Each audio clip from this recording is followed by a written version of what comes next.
Tetris Effect Connected is about to be released on the PlayStation 5 with compatibility for PS VR2 on February 22nd, 2023. On the same day, the game will welcome endless new features for free on all existing platforms. And no, that's not just a figure of speech. There are actually many brand new endless single-player modes being added, along with a really important new feature to Classic Score Attack, a helpful new UI mode, and the addition of new VR features. Along the way, I'll be talking to several Tetris experts to go over the significance of these new features and how it could shake up the meta of high-level Tetris gameplay going forward. So, let's get started. Classic Score Attack is one of the most popular modes in Tetris Effect Connected, and is modeled to be exactly the same as matches in the Classic Tetris World Championships and provide an easy way to play Classic Tetris matches with other players from all around the world. But there was one crucial aspect that previously only existed as a workaround: the ability to play by yourself. Because Classic Score Attack is all about getting the higher score and doesn't have direct attacks that send garbage to the opponent, the old way of practicing solo was to fire up a local match against another player or AI, and then just ignore the opponent's game while focusing on your own. While this technically worked, it meant that you couldn't get a verifiable high score on Classic Score Attack because both players get the same Tetramino piece sets. So you could theoretically have a friend strategically speedrunning on the other side and getting far ahead in the Tetramino sequence, so you know in advance what Tetraminos and Tetramino droughts are coming up. And since you're only supposed to have a one-piece preview, this would be an unfair advantage. But now in the new update, if you go into effect modes, there's a solo Classic Score Attack option where you can select either to play in NTSC, the version used in the World Championships, or PAL, the version used in the European Championships. This is finally a true one-player mode that removes the clutter of having another game on the screen and also allows you to submit your high score to an official leaderboard, so you can see how you rank against the best in the world. The one-player mode also pairs perfectly with the new flexible aspect ratio of the game called Tate mode,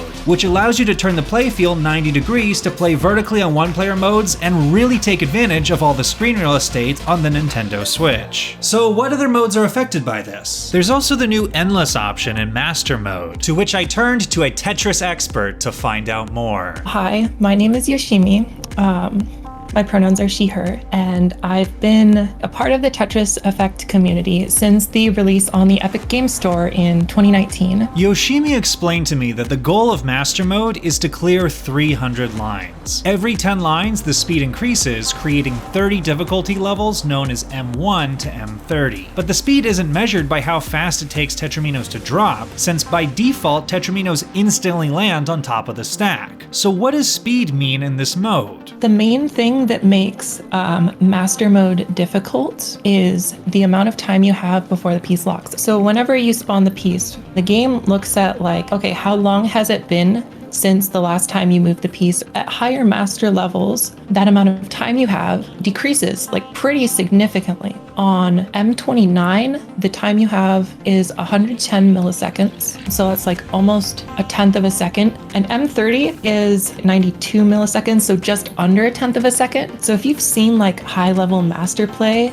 you see a lot of the times like they'll like start wiggling their pieces around while they're still thinking a little bit. You have to do that to think, or your piece just locks. It'll just ruin your stack if you have it in the wrong spot. Not only had Yoshimi completed Master Mode in its entirety, she is one of only a handful of players on the current leaderboard to have done it with the maximum possible 303 lines, which requires setting up a Tetris line clear at the end and getting it while at 299 lines on M30 speed. Since the length of the mode had a hard cap on it, this led some of the top players to attempt a more ambitious challenge, trying to complete the run with a higher starting speed. I have cleared the mode starting from M29 speed. So that meant I had to play 290 lines of M29 speed and then an extra 10 on the end of M30. So have you gotten to play around then with the endless modes that they've added to this new beta? Yeah, I have. I think it's really cool because getting a super high master line count now becomes like an endurance on M30, like the fastest speed. Essentially, it's giving top players a chance to combine the achievements of completing master mode and getting as far as they can at top speeds. I imagine like the lines leaderboard is going to be like a kind of tap off, and then there's going to be like a couple people who are way above. And I think it's going to be really interesting to see like how far those people people can last. And it certainly seems like Yoshimi will be on the forefront of pushing those limits, as she sent me a video of her playing on the beta version of the update and getting 330 lines in the master mode. The new Endless feature also extends to Purify Mode, for which I turned to another Tetris expert. I'm Blink. I'm from the Hard Drop Tetris community. I'm the founder of that community back in 2009. I think I've been playing competitively since 2001-ish, so it's been over 20 years. So what is Purify Mode in Tetris Effect Connected? Yeah, so Purify Mode, that's one of the single player modes on Tetris Effect Connected. Basically, it's a 3-minute timed mode where you try to clear as many infected blocks from your screen as possible, with the infected blocks showing up as purple blocks on the screen. Blink explained that there are many different ways to clear the infected blocks, such as clearing lines they're on directly and just clearing lines in general. But you get a bonus for advanced moves like T-spins, and the biggest bonus from doing large combos. You also get a bonus if you clear all the infected blocks on screen before the timer on the side runs out. Purify is one of my favorite single player modes of all time when it comes to Tetris. I used to hold the world record for Purify Mode for, I feel like it's like a year. This is not measured or anything, but I think I've put in the most hours on Purify of any player in the world, probably. It's one of those modes that I can always come back to, I don't get bored of. How does the new Endless mode in Tetris Effect Connected change the meta for Purify? Yeah, I got to try out Endless mode for a little bit. I only see positive things because this is one of those modes that I put in a lot of hours, because sort of when you're playing, you kind of get into a trance of you're just down stacking, you get into that zone. So with Endless mode, it lets you extend that, so you're not restarting the round every 3 minutes or anything like that. You can just play, relax, and enjoy it for hours if you want to. I think it also opens up the ability to change like what the goal is. So it's no longer how much are you scoring in 3 minutes. You can make it, let's see how fast we can score 3,000 infected points, or how fast we can score 5,000. It kind of opens the door for speedrunning even. You can now speedrun that mode first to 5,000 points. It would be really cool to see something like this in GDQ or any other speedrunning events, I think. In addition, there's also been the expansion of the use of Tetris Effect's unique zone mechanic, where you build a zone meter and then pause the time to clear as many lines as possible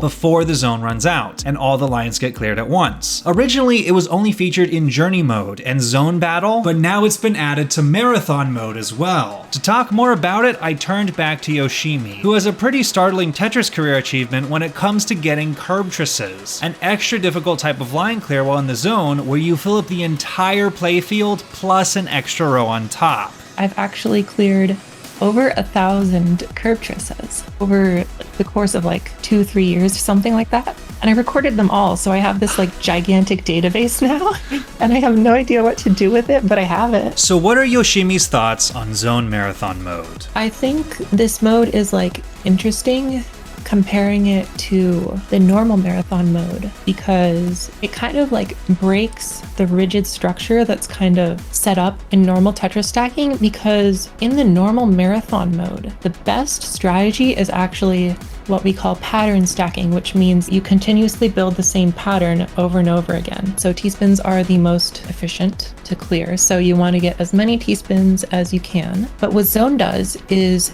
it really disrupts that, because the strategy for Zone Marathon is actually that you want to do all quarter zones. So you can do like as many zones as possible. You only have 5 seconds, so you got to be as fast as you can. And doing T-spins, like during that, is going to slow you down. Yoshimi anticipates that the meta for Zone Marathon will break up the monotony of going for nothing but T-spins by throwing in the challenge of also improvising the biggest zone clears possible, which requires different stacking. I think there's going to be a big push for people to get really quick at solving high zones, actually. You want to still get like 20 line clears in just 5 seconds.